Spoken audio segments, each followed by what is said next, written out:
Hi, I'm delighted to be here with Richard Sherry. Richard, tell me a little bit about yourself and your background, what work you do.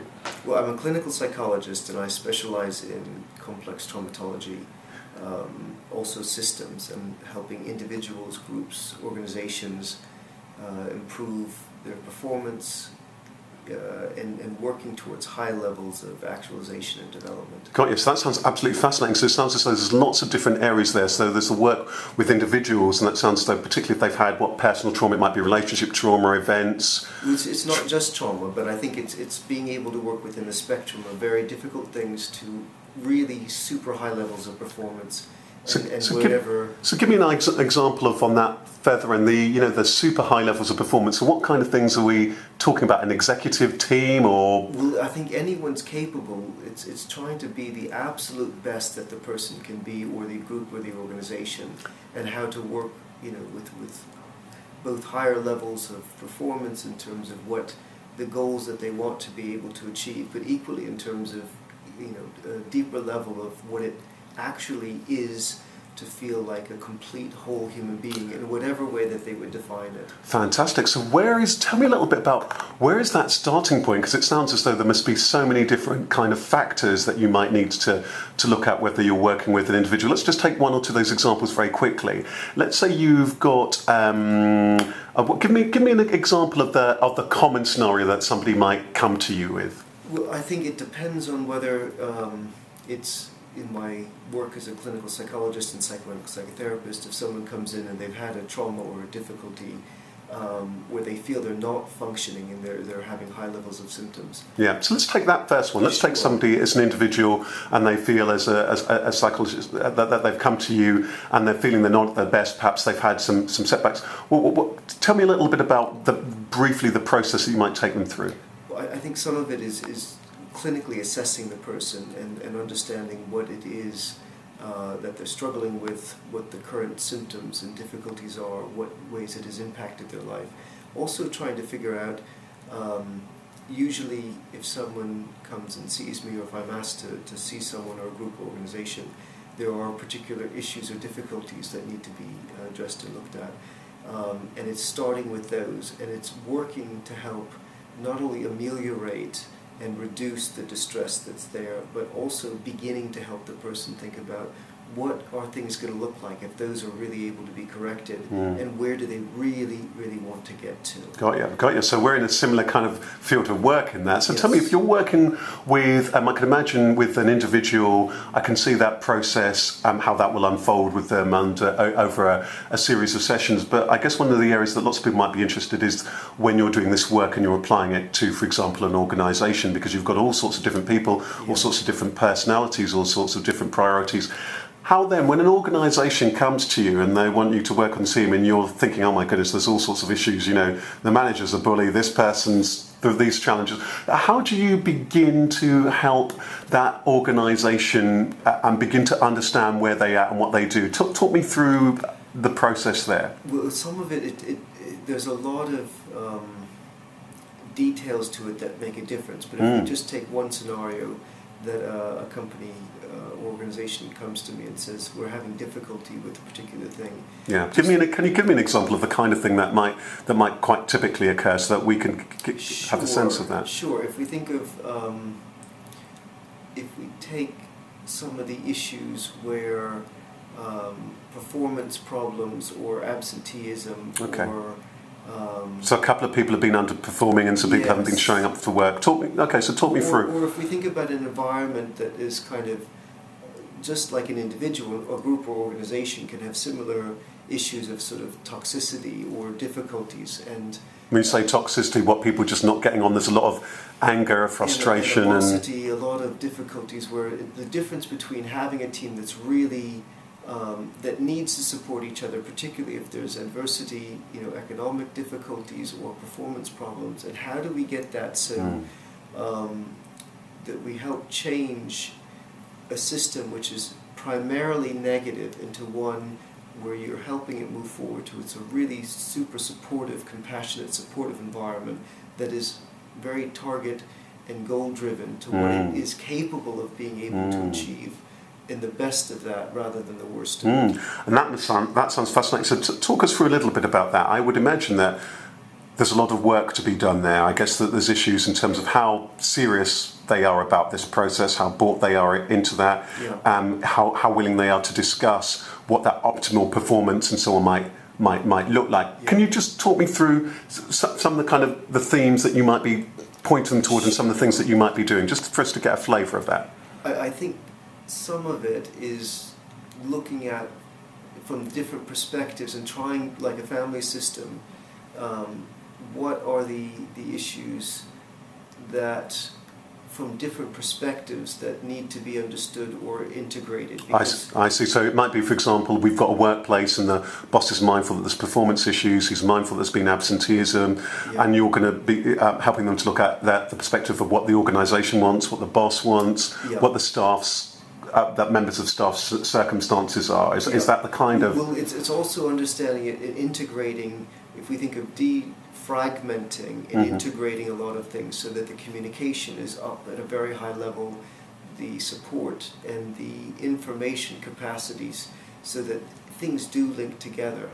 Because I think the difference between of having, from the boss's perspective or the CEO's perspective, of having performance problems from the employee's perspective, there may be issues where they might feel bullied or not understood, and the aspects of how do we get a system where we're combing through and we're getting things to really work well. Got ya. And tell me, what's your observation of where we are with these kind of issues? Because it sounds like this is, I think most of us, if we're honest, we've all experienced the kind of things that you're kind of describing. Either we've worked in workplaces and they're toxic, as you say, there's performance issues, but there's management issues, there's information issues, there's communication issues, or with individuals who perhaps their confidence or their performances has dipped. Let's take on that, for example, organisational side of organisations performing at their optimum.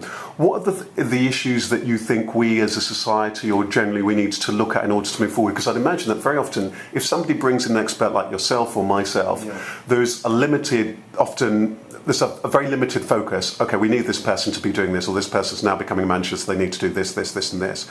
Tell me what you see as some of the issues that we need to address in order that we can look at those broader issues. Because I imagine also money comes into this. As soon as you start saying, we need to look at this, we need to look at this, we need to look at this, somebody's thinking, well, hang on a minute, do we have the money or the budget or the wherewithal to go about this? These are very important questions, but it's the difference between a vulnerable group or environment versus one that's extremely resilient, because the more resilient a group or an environment is, the better it will perform. Right, so you're saying that also there's a big issue here that we need to be kind of mindful about, which is about that actually at the end of the day, whatever the individual or the organisation wants, there's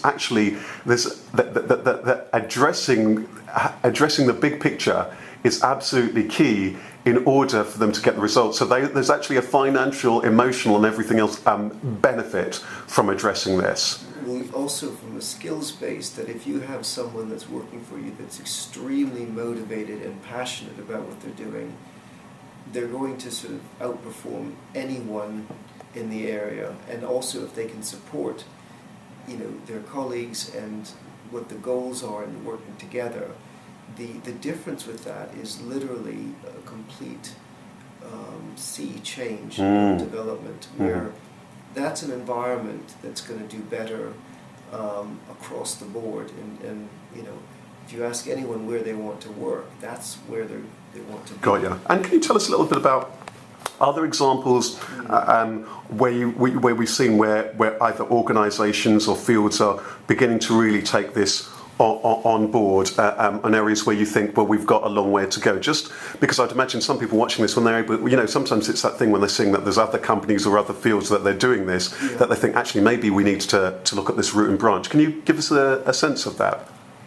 I think a lot of it's the difference between understanding the visions and goals of where one is to where, if we think of the company or organization, what are the things they want to do to be able to get to a much clearer place with that? So I think if I can clarify it a little bit, what your question was, how can we understand what organizations are doing this? Or what would you Yeah, say? I would say, have you seen organisations generally who have got this, they're bought into it and they are doing that? Or, it's interesting. I know, for example, from the chats that we've had, that some of the work that you do and some of the collaborative work you're doing is with other professionals such as yourself, doing work with places like the military, where, of course, a system has got to be organised. You've got to get the individual at peak performance and you've got to get the organisation as a unit as at peak performance, because otherwise they ain't going to fail and there's huge risks. I think it's also the idea of,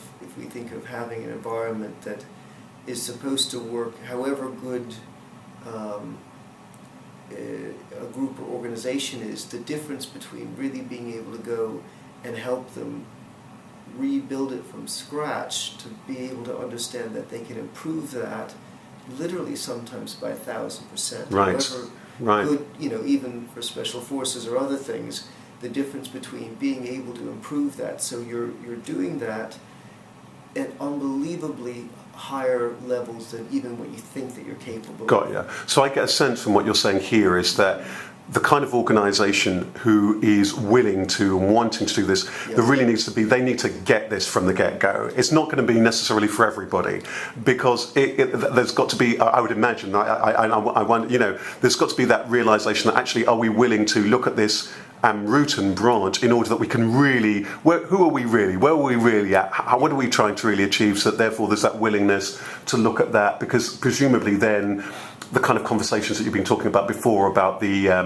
analysing, the research, where people are, what they're performing, that kind of deeper analysis that you would do, that's where it comes into place. You're able to feed back real data about who they are, where they are, the stress points, etc. Is that the kind of organisation where they'd need to be at in their psyche? Yeah, and I think it's also the difference between wherever the group or the organisation is, understanding, really being able to technically appraise that and be able to understand